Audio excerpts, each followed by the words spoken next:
ডেকে নিচ্ছি আমাদের এই পর্বের সর্বশেষ প্রতিযোগী রংপুরের বন্ধু মাহাদি হাসান। মাহাদি হাসান তেলাওয়াত করবে সূরা মাআরিজের ৩২ থেকে ৪১ আয়াত পর্যন্ত। মাহাদি হাসান।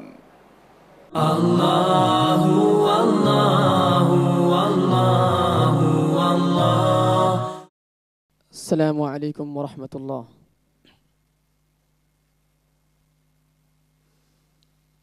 أعوذ بالله من الشيطان الرجيم.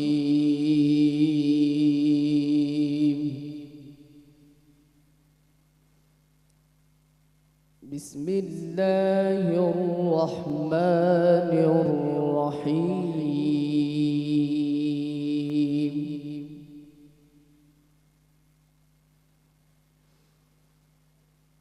والذين هم لأماناتهم وعهدهم راعون.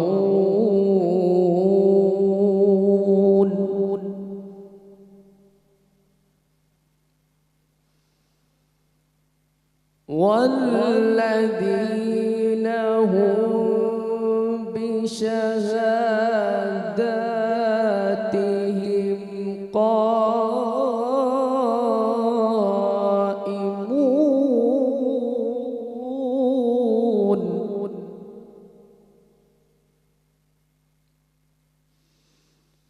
والذين هم على صلاتهم يحافظون.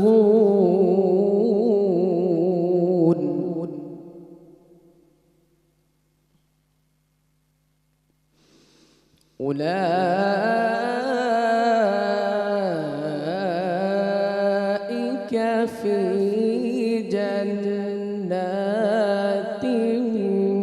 مكرمون.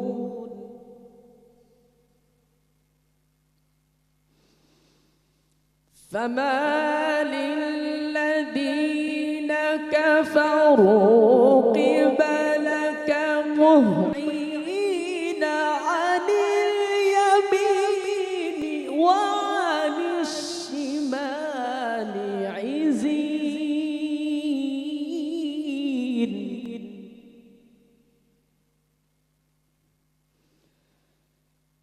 أيطمع كل امرئ منهم أن يدخل جنة نعيم.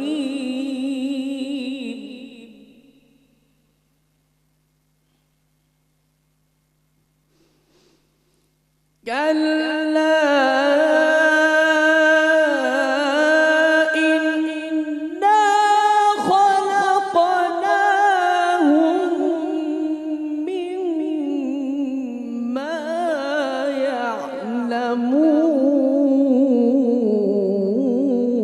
يعلمون.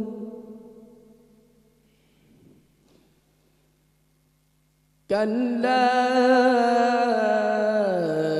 إنا خلقناهم مما يعلمون.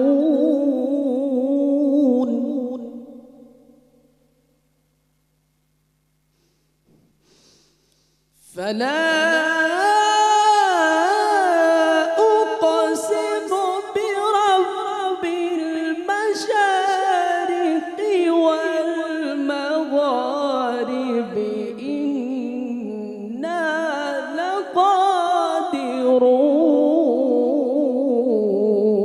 لقادرون على أن نبدل خيرا منهم وما نحن بمسبوقين.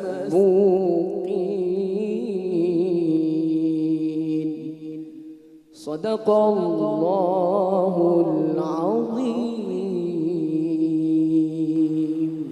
আলহামদুলিল্লাহ ওয়াসসালাতু ওয়াসসালামু আলা রাসূলিল্লাহ ওয়া বা'দ। সূরা আল মাআরিজের 32 নম্বর আয়াত থেকে আমরা শুনলাম, আলহামদুলিল্লাহ, অত্যন্ত গুরুত্বপূর্ণ। এখানে আমানতের একটি তথ্য আছে। আমানত, আমরা সবাই বুঝি আমানত কি জিনিস।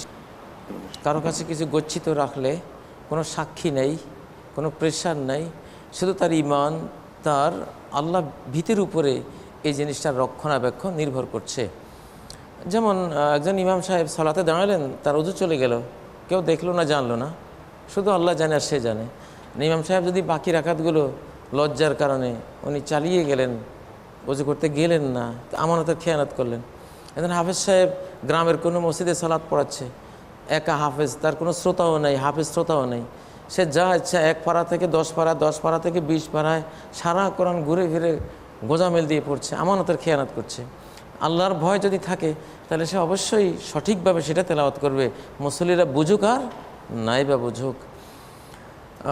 তো আমানত এই জাতীয় জিনিসগুলোই হয় যেটা সে জানে আর তার আল্লাহ জানে, এটা আর কেউ জানে না। সে তার যদি আল্লাহর ভীতি তার অন্তরে থাকে, যেমন ঘির মধ্যে একটা ইঁদুর পড়ে মরে গেছে, ঘির ব্যবসায়ী সে দেখলো ইঁদুরটা পড়ে মরে গেছে, এখানে আর কেউ নেই, সে ইঁদুরটা ফেলে দিয়ে ঘিগুলো বাজারে নিয়ে বিক্রি করলো, আমানতের খেয়ানত করলো। এটা কেউ দেখলে জীবনেও কিনতো না।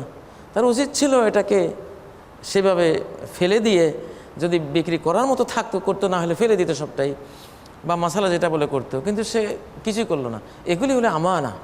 আল্লাহ ইমান আলিমাল্লাহ আমানাত আলাহ, এই যে আল্লাহর ভয়ের কারণে আমানত রক্ষা করবে চেতনা যার নাই, তার কিসের ইমান? ইমানই নাই। আর তারপর আরেকটি তথ্য বলে শেষ করছি, আল্লাযীনা হুম বিশাহাদাতিহিম কায়িমুন, এমন আল্লাহর বান্দা এরা, মুমিনরা, যে আল্লাহর একত্ববাদের সাক্ষ্য, মুহাম্মদুর রাসূলুল্লাহর সঠিক রাসূল হওয়ার, সাল্লাল্লাহু আলাইহি সাল্লাম তার রাসূল হওয়ার রেসালাতের সাক্ষ্য আজীবন দিয়ে যায়। আজীবন তার কাজই হলো আল্লাহ তাআলার একত্ববাদের দিকে ডাকা, মুহাম্মদুর রাসূলুল্লাহ সাল্লাল্লাহু আলাইহি সাল্লামের লাইফস্টাইল, জীবনধারা, সুন্নাত দিকে মানুষকে ডাকা, এটা নিয়ে তার জীবন মিশন। এবং যে কোনো ক্ষেত্রে সাক্ষ্যের প্রয়োজন হলেও যথার্থভাবে সে সাক্ষ্য দেয়, মিথ্যা কোনো সাক্ষ্য দেয় না। আজকাল দেখি আমাদের আদালতে সাক্ষী খুঁজে পাওয়া যায়, টাকা দিলে, 10 টাকা দিলে যে কোনো মামলার সাক্ষী ঘুরে যায়, বাস সে সাক্ষ্য দিয়ে দিল। আল্লাহু আকবার, শিরকের সমান পাপ, এটা কত বড় মহাপাপ। আল্লাহ তাআলা এসব মহাপাপ থেকে আমাদেরকে হেফাজত করুন।